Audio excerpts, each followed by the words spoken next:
on a suivi l'entraînement de jeunes chevaux et puis de chevaux de 7 ans là, au sein de l'École nationale d'équitation, puis on s'est rendu compte qu'il y avait une multitude de types de travaux qu'on a essayé de lister ici, même à la limite ici en les regroupant pour certains. Donc ça veut dire qu'effectivement il y a un grand nombre de travaux, et notamment de travaux qui vont viser à avoir un aspect un peu technique, et que par rapport à tout ça, il faut effectivement aussi introduire des travaux qui vont permettre le développement de l'aptitude physique du cheval. Donc par rapport à tout ça, il y a 4 grands points clés de l'entraînement. La fréquence, donc le nombre de travaux sur une période, combien de fois par semaine je vais travailler mon cheval, combien de fois par jour je vais travailler mon cheval. Le type, est-ce que je le travaille de façon continue ou intermittente, c'est-à-dire fractionnée en lui laissant des phases de récupération entre les moments où il travaille. L'intensité, donc est-ce que je la définis avec la vitesse, avec la fréquence cardiaque, avec un autre moyen. Et la durée de mon travail. Donc par rapport à tout ça, on en revient toujours à la même chose, c'est que pour un cheval donné, j'essaye de déterminer mon seuil de fréquence cardiaque, mon contour toujours, et de savoir quand est-ce que je commence à me mettre dans le rouge, et enfin quand est-ce que je suis dans le orange et quand est-ce que je suis dans le rouge, et voir quand est-ce que je suis dans le vert.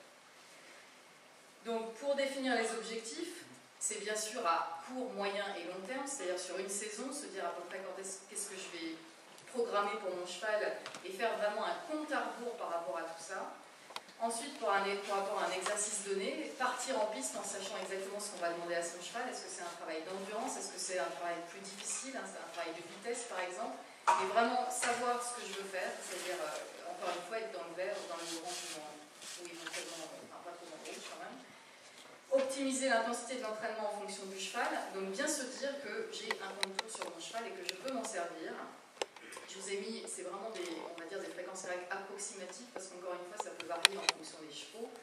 D'une façon globale, on est en travail purement aérobie, c'est-à-dire on n'utilise que l'oxygène quand on est en dessous de 150 de fréquence cardiaque.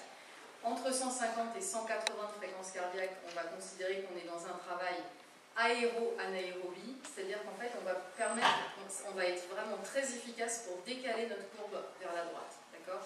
Ça, c'est extrêmement important. Et fréquence cardiaque au-dessus de 180, il faut que j'y amène mon cheval parce qu'en crosse, il va y être. Mais je sais qu'à ce moment-là, il va accumuler des lactates et ça va s'accumuler assez vite, puisque à partir de cette intensité-là, plus on accélère et plus ça s'accumule très très vite. Donc il faut faire attention au surentraînement, bien sûr, pas accumuler trop de lactates et donc pas fatiguer le cheval, parce qu'un cheval fatigué, c'est comme vous, si vous êtes fatigué, vous allez courir, c'est là que vous allez vous faire mal. Un cheval fatigué, ça peut effectivement avoir des problèmes musculaires, ça peut avoir des tendinites, plus facilement qu'un autre.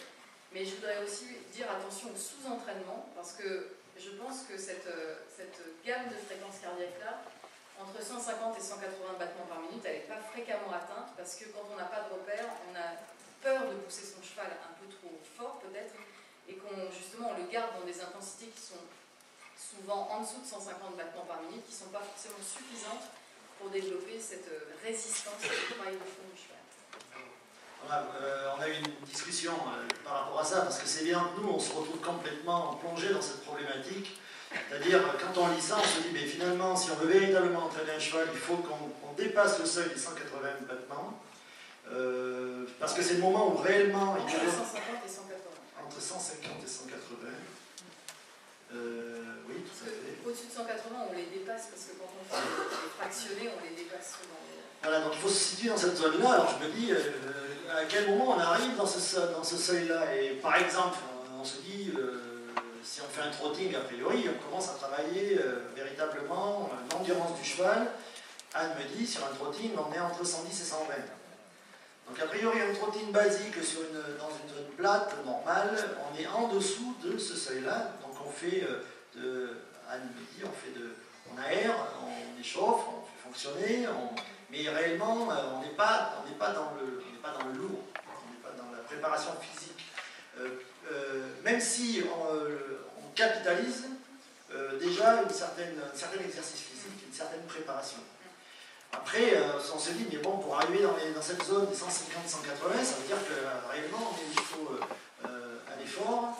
Et nous, on est confrontés à cette ambiguïté dont parlait tout à l'heure l'intervenant précédent, c'est-à-dire qu'il faut absolument qu'on préserve le physique du cheval, parce qu'entraîner à tout prix pour préparer les chevaux et les amener dans ces zones-là, si on le fait d'une façon complètement précise, en écoutant le horse-tester, le cardiofréquence-mètre, on risque d'avoir un appareil locomoteur qui encaisse énormément.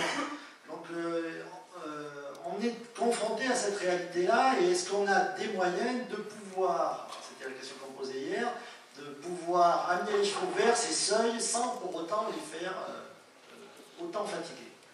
Alors oui, on a la possibilité de travailler les chevaux en pente en fait, et c'est ça qui va permettre de faire monter la fréquence cardiaque sans forcément trop accélérer les chevaux, et donc là aussi de préserver le système locomoteur. Et encore une fois, je pense qu'effectivement on parlait des trottings, parce que les trottings c'est quelque chose qui est beaucoup fait dans la période de préparation du cheval et donc dans la période d'endurance, sauf qu'effectivement, comme le dit Jean-Luc, quand on reste en trotting sur un terrain plat, le cheval n'est vraiment pas élevé en fréquence cardiaque, et en tout cas au point de vue physiologique, ça ne sert pas à grand chose, en tout cas dans la préparation du cheval. Je ne dis pas que ça ne sert à rien, hein. Je dis que par rapport à la préparation, à l'aptitude physique du cheval, ça ne sert pas à grand chose.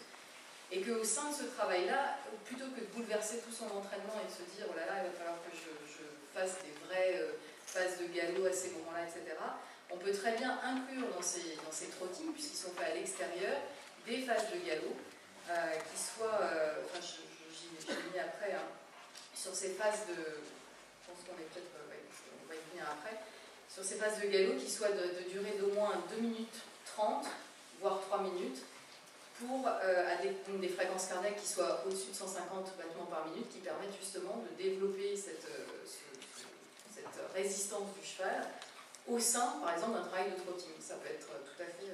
ça n'a pas besoin d'être forcément des travaux tout à fait ciblés là-dessus et de tout bouleverser dans l'entraînement qui était prévu du cheval. Donc juste un exemple là, de travaux fractionnés par rapport à des travaux en continu. Là ici on a un cheval qui va faire des phases de récupération entre les efforts. Ici il va faire un travail en continu ici. Donc pour ce qui est de ces travaux-là, quand on parle de travail, on va dire en dessous de 3 ou 4 mmol par litre, c'est-à-dire de vrais travaux d'endurance, on peut faire des travaux en continu ou en fractionné, sachant que le cheval va pouvoir faire, on va dire, plus de charge de travail quand on va lui fractionner son travail.